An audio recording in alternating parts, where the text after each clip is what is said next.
as normal. We must protect our children and educators from gun violence. Thank you for being here.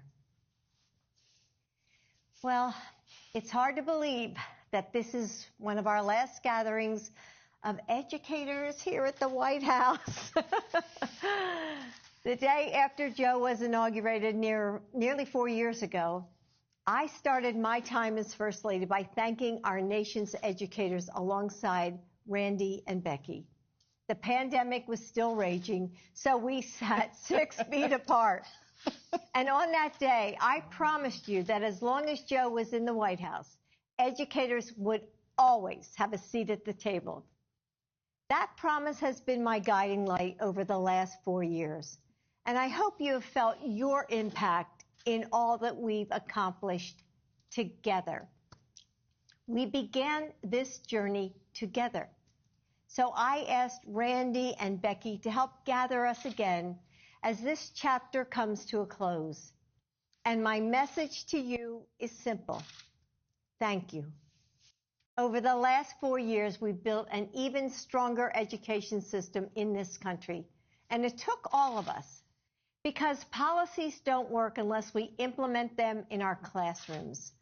And our schools don't transform lives without educators who are dedicated to this calling. So thank you.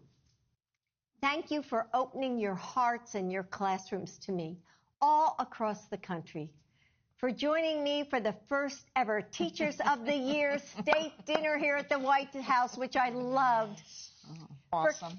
For coming together during the last election, using your teacher voice to organize and get out the vote. And I know that you will continue to push our nation forward in a way that only teachers can, making sure that our students are front and center. And Joe and I will be there with you every step of the way. Most of all, I want to thank you for devoting your lives to our nation's students through the good days and the tough ones, through setbacks and breakthroughs, through careful lesson plans and all the surprises that we could never plan for. Being your First Lady has been the honor of my life, but being your colleague has been the work of my life.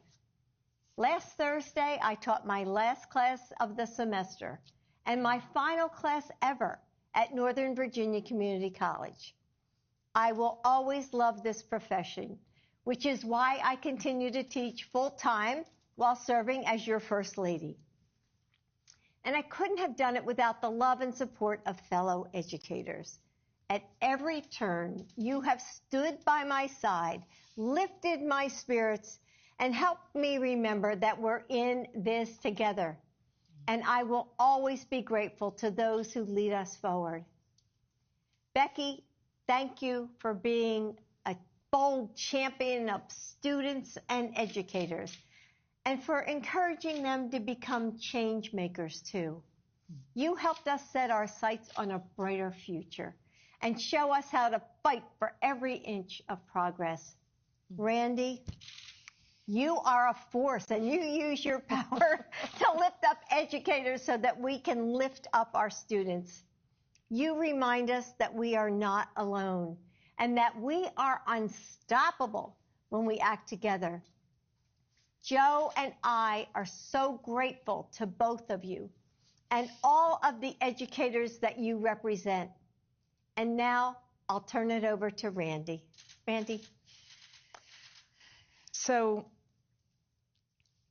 first and foremost, and this is on a day that tragedy happened in Madison, the people whose lives lost their memories are blessings. And it makes us recommit ourselves to what educators do every single day, which is to try to create a safe environment. And frankly, Dr. Biden, you and your husband did that for the country. From the beginning of your tenure here, the sense of we can get out of COVID, we can start anew, we can recreate America. And I remember that first day that you had Becky and you had us at the White House, and sent a message to teachers about how important their role was in the nurturing of young people.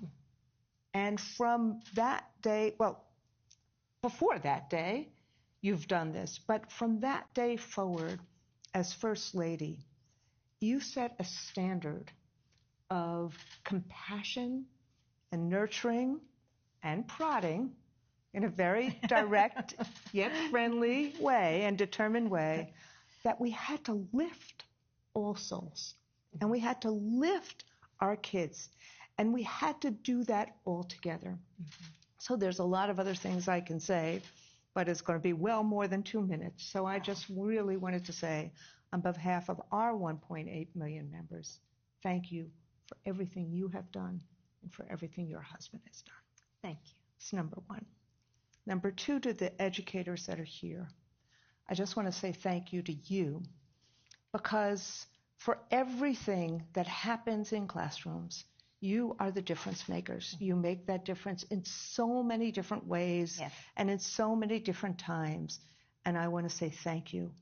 The American people know how important you are. They say this to you over and over and over again about the importance of public education. And I just hope you feel it and you hear it. And more than the American people are American children. They need you. Think about the kids today. Think about what's happening in Madison, Wisconsin today. They need you. They need you to inspire them, to see them, to feel them, to lift them, to be and to engage in the promise of America. And so the last thing I want to say to all of you, all of us, is that we are in the season of light. We are, whether we believe in Kwanzaa or Diwali or Hanukkah or Christmas, this is the season of light. It's a season of hope. It's a season of thinking about good things and making a difference and being good. And so I want to say to all of us, there are going to be a lot of ups and downs over the next few weeks, months, and years. Let us all remember that that hope and that light and that goodness starts with the work that you do. Be the light, be the hope, and have a wonderful holiday and New Year. And now, my partner in all of this, Becky Pringle. Oh my goodness, what an honor of my life to be sitting on this couch with the three of us powerful women, right? And as I was listening to you, Dr. Jill, I thought about these words. Of all the civil rights for which this world has fought and died for 5,000 years, the right to learn is the most fundamental. The freedom to learn has been bought by bitter sacrifice. So whatever we might think about the curtailment of other civil rights, we must fight to the last ditch to keep open the right to learn. Yes. You embody those words by W.E.B. Du Bois every day of your life. There are not words that could capture the level of gratitude that the 3 million members of the National Education Association and the millions of members of the American Federation of Teachers feel in this moment. You, from the start, you started out by saying you invited us the day after President Biden took the oath of office. We were there with you, and you promised us that we would partner throughout your tenure, and that's exactly what you did. Every step of the way, whether we work together on the Bipartisan Safer Schools Communities Act, which we knew at the time we had more work to do, and the tragedy in Wisconsin today is evidence of that. But whether we're talking about healthy meals for every student, whether we're talking about student loan debt relief or making higher education more affordable, whether we're talking about addressing the mental health of our students, that's what you did. in partnership with us. And so I hope, I trust that you know you have left a legacy that won't end as you leave the People's House. But it will, and I was glad to hear you say that too. You'll continue to do work, because let me tell you, I know I, for one, I'll be reaching out. I'll be calling you. Dr. Jill, what do you think? So we can continue to collaborate together. You know, that is when we collaborate, it's the quality of collective thinking, right? That leads to the quality of collective action. Right. Like Randy, I ended an interview today, like I end every interview when the reporter asks you, is there something else you want to say? Then I could just go on and on. No, not always, no, not me. I always end by saying, well, thank you for giving me the opportunity to say to educators all over this country, thank you. You are incredible. You get up every day and you teach and drive and feed and nurture, counsel our students every day, no matter what's happening going on. You do that every day. And so I want to say to our educators out there, thank you for all you do, not just for our students, but our families and our communities and for this country, because you know that public education is the foundation of this or any democracy. Thank you for continuing that righteous fight for every student. Dr. Jill. Thank you, Becky. Just a couple weeks ago, on one of my final overseas trips, the U.S. ambassador in Qatar told me about how all these years later, he still remembers the English teacher who changed his life. And all of us have someone we credit for creating an inflection point in our lives. And you are that someone. Every day, you see something in your students, a spark of passion, a glimmer of talent, and you say, don't let the world miss out on your light. Thanks to you, light shines out of your classrooms. Every student a sunray of your legacy.